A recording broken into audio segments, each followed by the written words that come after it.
इंदिरा जी ने क्या किया, राजीव जी ने क्या किया, परिवारवाद क्या होता है, नेहरू जी ने कौन सी गलतियां की, सुना लीजिए फिर खत्म। उसके बाद बेरोजगारी, महंगाई, आप की समझ में आए जो पीएमओ में हो रहा है उसकी बातें, उसकी चर्चा, जो बैटिंग ऐप के बारे में हो रहा है पीएमओ के अंदर, जो एफस्टीन फाइलों में आपके मंत्री महोदय के नाम निकल आए हैं, उसकी चर्चा करेंगे। हमारा राष्ट्रगीत है, इस पर क्या बहस हो सकती है? हम ये बहस यहाँ आज दो वजहों से कर रहे हैं। पहला कि बंगाल का चुनाव आ रहा है, हमारे प्रधानमंत्री अपनी भूमिका निभाना चाहते हैं उसमें, और दूसरी वजह यह है कि जिन्होंने स्वतंत्रता की लड़ाई लड़ी, जिन्होंने देश के लिए बड़ी बड़ी कुर्बानियां दी, उन पर सरकार नए आरोप लादने का मौका चाहती है। सर भाषण बहुत अच्छा देते हैं, लेकिन तथ्यों के मामले में कमजोर पड़ जाते हैं। के सामने कुछ तथ्य रखना चाहती हूँ, लेकिन सिर्फ तथ्य के रूप में रखना चाहती हूँ। प्रधानमंत्री जी ने भाषण दिया, उसमें उन्होंने कहा कि 1896 में पहली बार गुरुदेव रविंद्रनाथ टैगोर ने ये गीत एक अधिवेशन में गाया। उन्होंने ये नहीं बताया कि क्या कौन सा अधिवेशन था, किस बात से कतरा रहे थे कि ये कांग्रेस का अधिवेशन था। इस जवाब की एक पंक्ति प्रधानमंत्री जी ने सुनाई, बाकी पंक्तियां क्यों नहीं सुनाई? क्योंकि उनमें नेहरू जी क्या कह रहे हैं? There is no doubt that the present outcry against Vande Mataram is to a large extent a manufactured one by the communalists. Whatever we do, we cannot pander to communalists' feelings, but to meet real grievances where they exist. अगर इन्होंने BHEL, गेल, cell, Banka Nangal ये सब नहीं बनाया होता जो आप सब बेच रहे हैं, तो ये विकसित भारत कैसे बनता? अध्यक्ष महोदय जी, आपने आज मुझे इस चर्चा में भाग लेने का मौका दिया, इसके लिए मैं आपको धन्यवाद देती हूँ।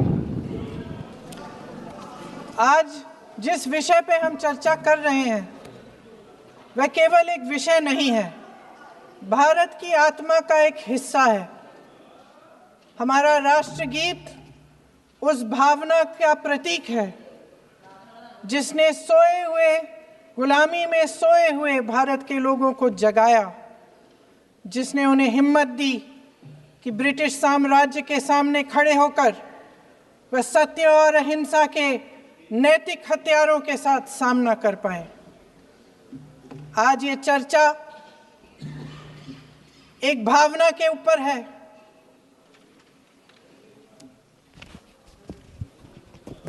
और जब हम वंदे मातरम का नाम लेते हैं तो वही भावना हमारे दिल में उजागर होती है। जब हम वंदे मातरम का नाम लेते हैं तो हमें उस पूरे इतिहास की याद आती है जो स्वतंत्रता संग्राम का इतिहास था, उसकी पीड़ा, उसका संघर्ष, उसका साहस, उसकी नैतिकता, उसका जो बल था कि ब्रिटिश साम्राज्य उसके सामने झुका। अध्यक्ष महोदय, वंदे मातरम उस आधुनिक राष्ट्रवाद की अभिव्यक्ति है जिसने भारत के लोगों को एक राजनीतिक और नैतिक आकांक्षा से जोड़ा, जिसने भारत के लोगों को एक साझा नियति के उत्तराधिकारी, एक साझा भविष्य के निर्माता के रूप में देखा। लेकिन आज की ये बहस मुझे कुछ अजीब सी लग रही है। जैसे मैंने कहा, ये गीत देश की आत्मा का हिस्सा बन चुका है। 150 सालों से देशवासियों के दिलों में ये गीत बस चुका है। 75 सालों से हमारा देश आजाद है, तो फिर आज इस बहस की क्या आवश्यकता है?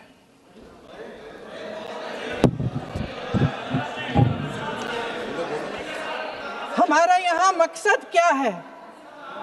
जनता से हमें दिया गया दायित्व, जनता का विश्वास, उनके प्रति हमारी जिम्मेदारी, हम किस तरह से इसका इस्तेमाल कर रहे हैं, हमें ये सोचना चाहिए।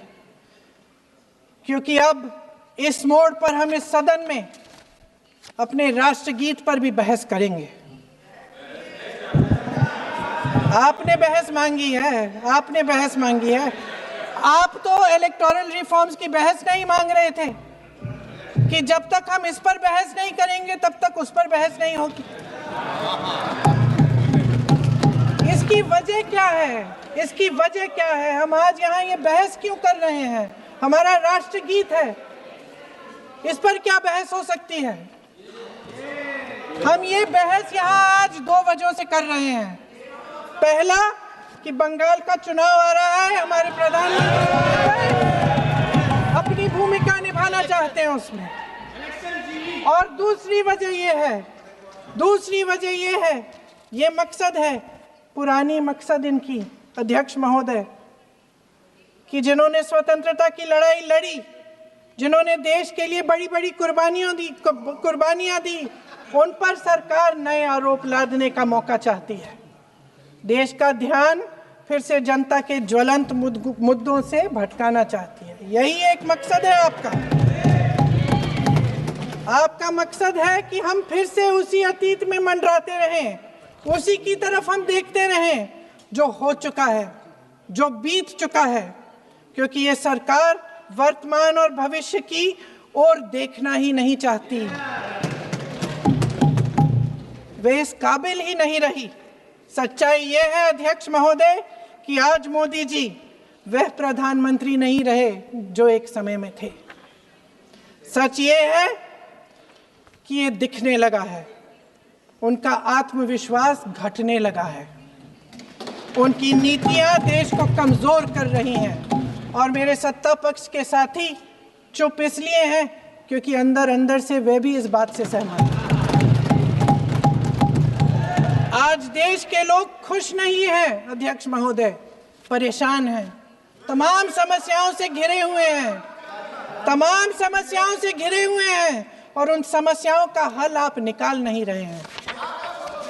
हाँ ठीक है, उसका भी बोल लेंगे, समय आएगा तो उसका भी बोल लेंगे, बल्कि कल समय आ रहा है, चुनाव पे चर्चा होगी, उस पे भी बोलेंगे। अध्यक्ष महोदय, इनके भी अपने लोग दबी जबान में कहने लगे हैं कि सारी सत्ता को केंद्रित करने से देश का नुकसान हो रहा है। इस बीच अगर हम अतीत की बातें नहीं करेंगे तो कौन सी बातें करेंगे? ये किसी और बात के काबिल ही नहीं है, सिर्फ ध्यान भटकाना है जनता का। इसलिए आज हम वंदे मातरम पर चर्चा कर रहे हैं। वंदे मातरम देश के कण कण में जीवित है, इस पर बहस नहीं हो सकती। लेकिन चलिए, आपने बहस मांगी, आप बहस करना चाहते हैं, बहस करते हैं। आज इस चर्चा को प्रधानमंत्री जी ने शुरू किया, उन्होंने भाषण दिया, और इसको कहने में कोई झिझक नहीं है कि भाषण अच्छा देते हैं, थोड़ा सा लंबा, लेकिन भाषण अच्छा देते हैं।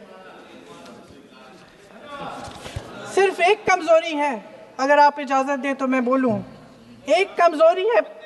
हाँ, उसी पे बोल रहे हैं, वंदे मातरम पे बोलो आप। अब सर मैंने तारीफ कर ली, थोड़ा और विषय वंदे मातरम का है तो हम वंदे मातरम पर ही रखें, ठीक रहेगा। सर ये वंदे मातरम पे ही है।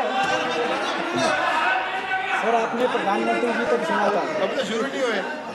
सर भाषण बहुत अच्छा देते हैं, लेकिन तथ्यों के मामले में कमजोर पड़ जाते हैं, बहुत कमजोर। इसमें भी एक कला होती है कि तथ्यों को किस तरह से जनता के सामने रखा जाए। मैं तो नहीं हूं, जनता की प्रतिनिधि हूं, कलाकार तो नहीं हूं। इसीलिए मैं भी सदन के सामने कुछ तथ्य रखना चाहती हूं, लेकिन सिर्फ तथ्य के रूप में रखना चाहती हूं।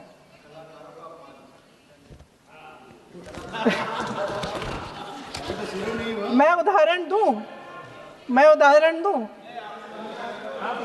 दे देती हूँ। सर मांग रहे हैं सर वंदे मातरम के बारे में, वंदे मातरम की जो सालगिरह पे आपने एक बड़ा कार्यक्रम आयोजित किया था, उसमें प्रधानमंत्री जी ने भाषण दिया। उसमें उन्होंने कहा कि 1896 में पहली बार गुरुदेव रविंद्रनाथ टैगोर ने ये गीत एक अधिवेशन में गाया। उन्होंने ये नहीं बताया कि क्या कौन सा अधिवेशन था। महासभा, हिंदू महासभा का अधिवेशन था, आरएसएस का अधिवेशन था। किस बात से कतरा रहे थे कि ये कांग्रेस का अधिवेशन था। और उदाहरण दूं कि मैं अपना भाषण जारी रखूं। दे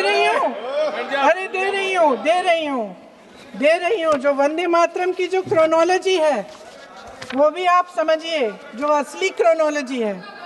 1875 में महाकवि बंकिम चंद्र चट्टोपाध्याय ने इस गीत के पहले दो अंतरे लिखे, जो आज हमारे राष्ट्रगीत घोषित हुए हैं, मतलब जो घोषित हुए थे और जिसको हम आज अपना राष्ट्रगीत कहलाते हैं। ये पहले दो अंतरे लिखे 1882 में। 7 साल बाद उनका एक उपन्यास प्रकाशित हुआ, आनंद मठ। उस उपन्यास में यही कविता उन्होंने प्रकाशित की, लेकिन इसमें 4 अंतरे जोड़ दिए। 1896 में कांग्रेस के अधिवेशन में गुरुदेव रविंद्रनाथ टैगोर ने पहली बार ये गीत गाया। 1905 में बंगाल के विभाजन के खिलाफ आंदोलन के समय वंदे मातरम जनता की एकता की गुहार बनकर गली गली से उठा। गुरुदेव रविंद्रनाथ टैगोर जैसे महान स्वतंत्रता सेनानी इस गीत को खुद गाते हुए बंगाल की सड़कों पर उतरे। विद्यार्थियों से लेकर किसानों तक, व्यापारियों से लेकर वकीलों तक, हर कोई ये गीत गाने लगा। इस गीत की शक्ति को समझिए। ब्रिटिश साम्राज्य इसको सुनकर कांपता था और हमारे देशवासी इसको सुनकर वह मन बनाते थे, वह हिम्मत बनाते थे कि इस भयंकर साम्राज्य के खिलाफ सत्य और अहिंसा के नैतिक हथियारों को लेकर शहीद होने की तैयारी करते थे। ये गीत मातृभूमि के लिए मर मिटने की भावना को जगाता है। इस गीत की शक्ति ये है, इस गीत का हमारे देश से जुड़ाव ये है। लेकिन 1930 के दशक में हमारे देश में जब सांप्रदायिक राजनीति उभरी, तब ये गीत विवादित होने लगा। 1937 में, अब ये मैं दूसरा उदाहरण देने वाली हूँ, क्योंकि प्रधानमंत्री जी ने अपने भाषण में इसका उल्लेख किया और गलत किया, इसीलिए मैं इसके जो सच्चे जो तथ्य हैं वो आपके सामने रख रही हूँ। 1937 में नेताजी सुभाष चंद्र बोस कांग्रेस का अधिवेशन कलकत्ता में होने जा रहा था, उसका आयोजन कर रहे थे। तो जो मोदी जी ने पत्र सुनाया सदन में 20 अक्टूबर का, और कहा कि जवाहरलाल नेहरू जी ने नेताजी को ये चिट्ठी लिखी और ये कहा कि इस पर चर्चा होनी चाहिए। उससे पहले 3 दिन पहले नेताजी सुभाष चंद्र बोस ने पंडित जवाहरलाल नेहरू को एक चिट्ठी लिखी थी, जिसका जिक्र आपके प्रधानमंत्री ने नहीं किया। और इस चिट्ठी में सुन लीजिएगा,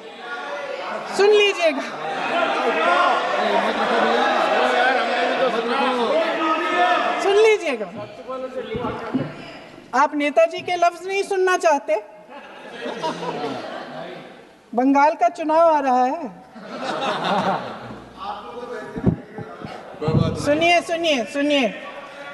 सुनिए। हाँ, कोई बात नहीं, हम तो देश के लिए हैं। हम देश के लिए हैं। आप चुनाव के लिए हैं, हम देश के लिए हैं। हम जितने भी चुनाव हारे, हम यहाँ बैठे रहेंगे और आपसे लड़ते रहेंगे और आपकी विचारधारा से लड़ते रहेंगे। अपने इस देश के लिए, अपनी इस मिट्टी के लिए लड़ते रहेंगे। आप हमें रोक नहीं सकते।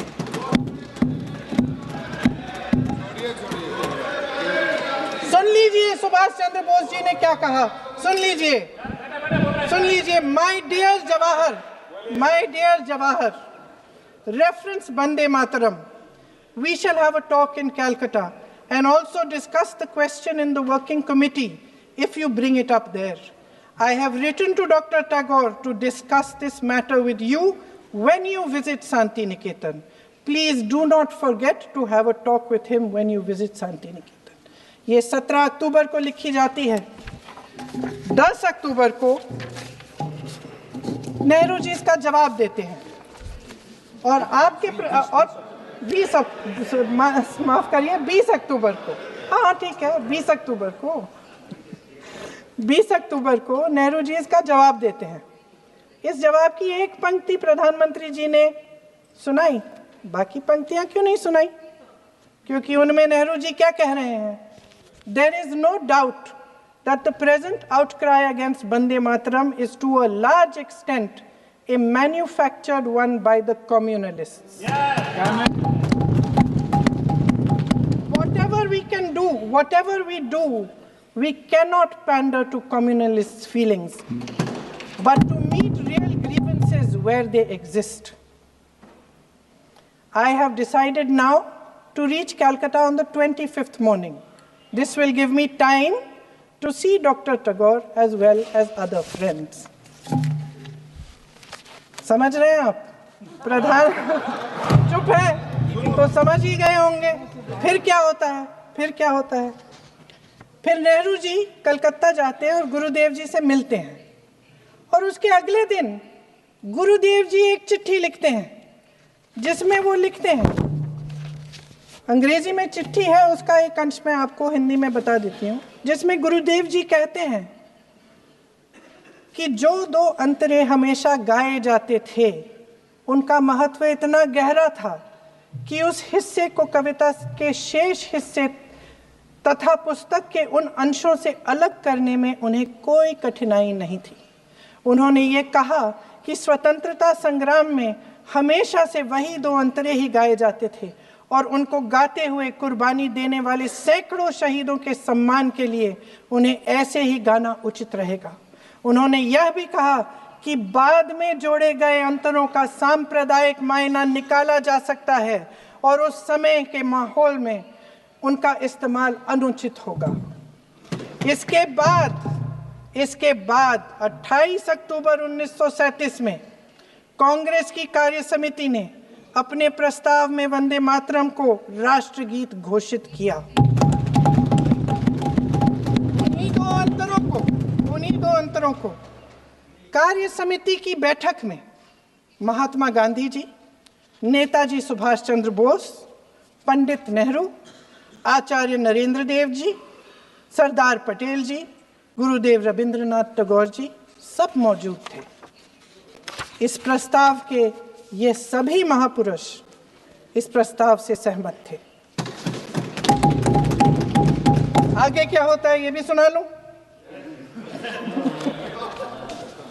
भारत की आजादी के बाद जब इसी गीत के इन्हीं 2 अंतरों को 1950 में डॉक्टर राजेंद्र प्रसाद जी ने संविधान समिति में भारत का राष्ट्रगीत घोषित किया, तब लगभग यही महापुरुष मौजूद थे। इनके साथ साथ B.R. अम्बेडकर जी भी सभा में थे और इनके साथ साथ मेरे सत्ता पक्ष के साथियों के नेता श्री श्यामा प्रसाद मुखर्जी भी मौजूद थे।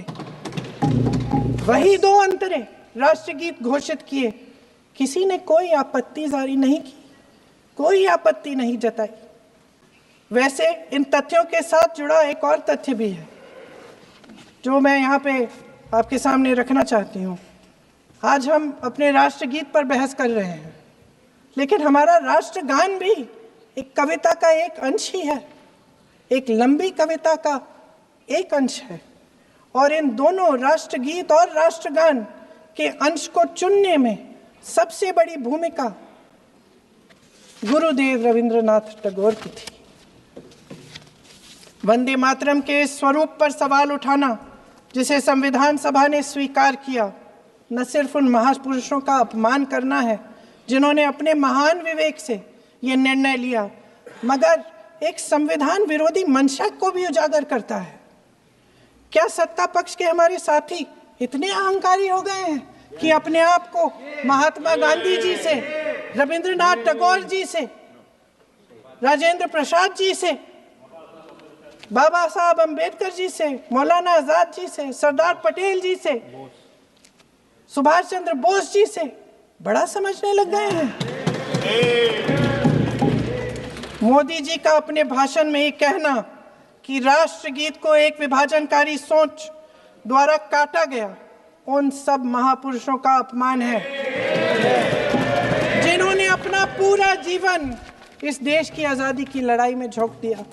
वंदे मातरम को विभाजित करने का आरोप लगाकर आप पूरी संविधान सभा पर आरोप लगा रहे हैं, उसके हर एक नेता को दोषी ठहरा रहे हैं। यह हमारी संविधान सभा और हमारे संविधान का खुला वार है। और जहां तक जवाहरलाल नेहरू जी की बात है,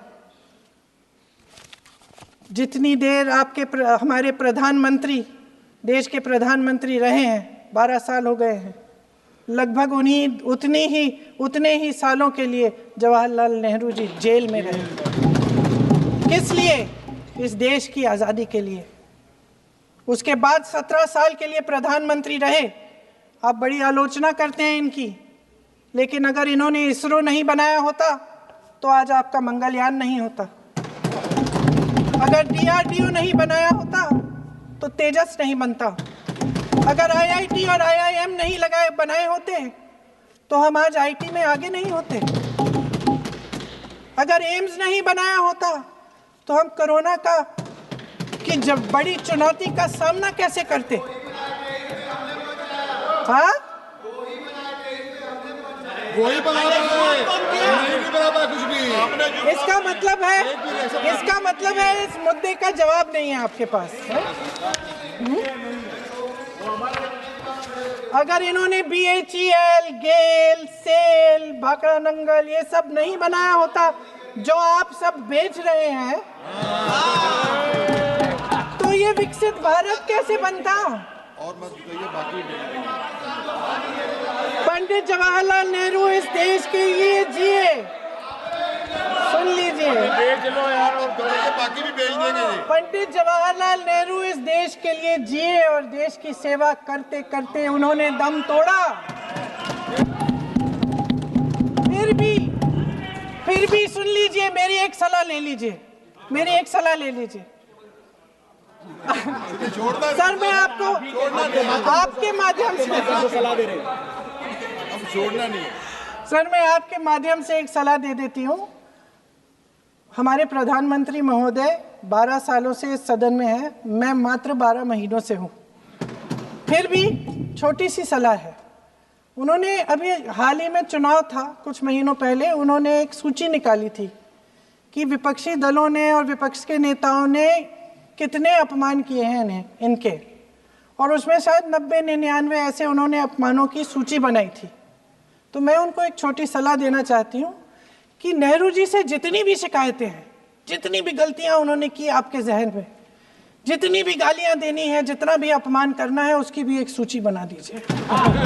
नहीं, बात खत्म नहीं है। 999 अपमान, 9999 अपमान, सूची बना दीजिए।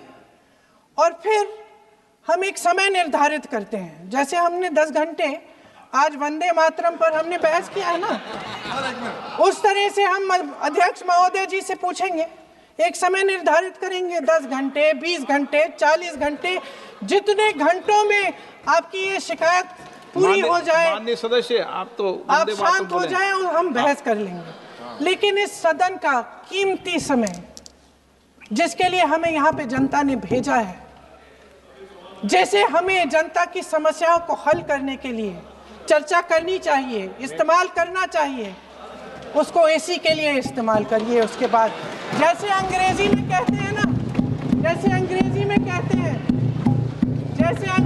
कहते हैं कि once and for all let's close the chapter, close कर लीजिए। देश सुन लेगा क्या क्या शिकायतें हैं, किसने क्या किया, इंदिरा जी ने क्या किया, राजीव जी ने क्या किया, परिवारवाद क्या होता है, नेहरू जी ने कौन सी गलतियां की, सुना लीजिए, फिर खत्म। उसके बाद बेरोजगारी, महंगाई, महिलाओं की समस्याएं, जो पीएमओ में हो रहा है उसकी बातें, उसकी चर्चा, जो बैटिंग ऐप के बारे में हो रहा है पीएमओ के अंदर, आप जो माननीय एफसी सदस्य प्लीज जो एफसी वंदे फाइलों मातरम में में बोलें। आपके मंत्री महोदय के नाम निकल आए हैं, माननीय उसकी चर्चा सदस्य प्लीज करेंगे। आप वंदे मातरम में बोले। आप- आप इधर उधर डाइवर्ट मत हो।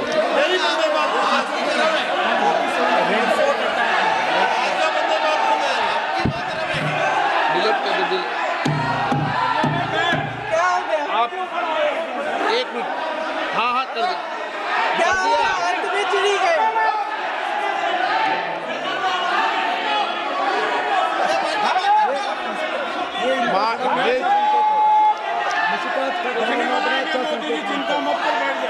बहुत बढ़िया। माननीय आगे सदस्य 1 मिनट। माननीय सदस्य आगे बढ़ूं, आप महोदय, आगे वंदे बढ़ूं। मातरम पर सार्थक चर्चा करें। ठीक सर, इधर उधर सर, बात डाइवर्ट मत यही हो। थी सर, संक्षिप्त में बात यही थी कोई डाइवर्ट नहीं कि होना हम चाहिए अतीत अपन पे को। बातें करते रहते हैं। माननीय सदस्य नहीं, आप बिना तथ्यों के कोई बात नहीं करें। आप वंदे मातरम पे बोले उचित रहेगा।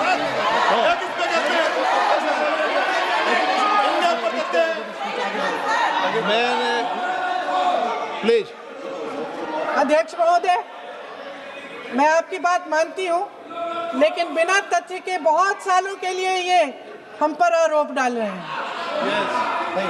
हम चुपचाप सुनते हैं, इनको भी थोड़ी सी संतुलन होनी चाहिए। सुनने की थोड़ी सी हिम्मत होनी चाहिए। ये राजनीति है, हम बोलेंगे, आप आप वंदे बोलेंगे। मातरम बोलें। ठीक। वंदे मातरम सर। महोदय, आज की ये बहस सिर्फ ध्यान भटकाने के लिए की जा रही है, क्योंकि ये सरकार इस देश के वर्तमान की असलियत छिपाना चाहती है। आज देश का युवा कितना परेशान है, कितनी मुश्किल में है। पेपर लीक होते रहते हैं, बेरोजगारी है, महंगाई इतनी बढ़ चुकी है। इसकी चर्चा हम सदन में क्यों नहीं कर रहे हैं? आरक्षण के साथ जो हो रहा खिलवाड़ है, उसकी चर्चा हम यहाँ क्यों नहीं कर रहे हैं? महिलाओं की बात होगी, बड़े बड़े ऐलान होंगे, मगर उनकी परिस्थितियों को सुधारने के लिए कोई ठोस कदम यहाँ क्यों नहीं उठाया जा रहा है? इन्हीं दरवाजों के बाहर खड़े होकर पत्रकार तरह आपने कहा कि आरोप मत लगाइए बगैर तथ्य के, तो मैं बोलूं कि नहीं बोलूं? नहीं, बिल्कुल नहीं। नो, आप उधर की बात मत बोलो। आप जल्दी से बोल लेते हो, फिर आप सदन में बंद जो कर कुछ देना। भी बोले वो तथ्यों से बोले। आपको हर चीज ऑथेंटिक करनी पड़ेगी, इसलिए आप तथ्यों से बोले। अच्छा सर, बड़े बड़े शहरों में प्रदूषण है, लेकिन हम इस सदन में बैठकर सिर्फ छोटी छोटी बातें करेंगे। जी, जो अतीत की बातें हैं ना, जो बार बार आप चाहते हैं कि हम पीछे देखें, लेकिन हम आगे भविष्य की बात, वर्तमान की बात, जो असली समस्याएं हैं उनकी बात न करें, ये छोटी बात होती है। आप में हिम्मत है तो भविष्य की बात करिए, हिम्मत है तो बात करिए कि बेरोजगारी क्यों है, कि पेपर लीक क्यों होते हैं। आप चेयर को एड्रेस करें। आपको अच्छा, खत्म कर लेती हूँ, चेयर के एड्रेस करो आप। अध्यक्ष महोदय जी, सच्चाई ये है कि इनका शासन दमन का शासन है। इनकी राजनीति दिखावे की राजनीति है, इवेंट मैनेजमेंट की राजनीति है, चुनाव से चुनाव तक राजनीति है, तरह तरह के ध्यान भटकाने वाले मुद्दों की राजनीति है। वंदे मातरम इस देश की उन्हीं उम्मीदों की गुहार है जिन्हें आपका शासन हर रोज ठुकरा रहा है। आज भी सरहद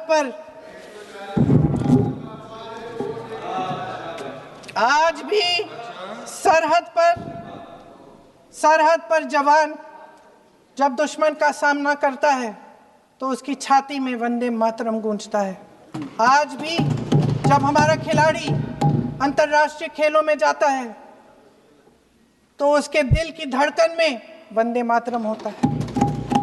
आज भी इस देश के करोड़ों देशवासी जब अपने राष्ट्र ध्वज को फहराते हुए देखते हैं तो उनकी जबान पर वंदे मातरम, वंदे मातरम, वंदे मातरम आता है। कांग्रेस के हर एक अधिवेशन में 1905 से लेकर आज तक सामूहिक तौर पर वंदे मातरम गाया जाता है। आपके अधिवेशनों में गाया जाता है कि नहीं, ये बताइए। अपने देश की आत्मा के इस महामंत्र को विवादित करके आप एक बहुत बड़ा पाप कर रहे हैं। इस पाप में कांग्रेस पार्टी शामिल नहीं होगी। ये राष्ट्रगीत वंदे मातरम हमेशा से हमें प्यारा है, हमेशा से हमारे लिए पवित्र रहा है और हमेशा के लिए हमारे लिए पवित्र रहेगा। धन्यवाद। द वायर के और वीडियोस देखने के लिए सब्सक्राइब करें और बेल आइकन पर क्लिक करें। स्वतंत्र पत्रकारिता की आर्थिक मदद करने के लिए डिस्क्रिप्शन में दिए गए लिंक पर जाएं और अपनी राशि चुनें।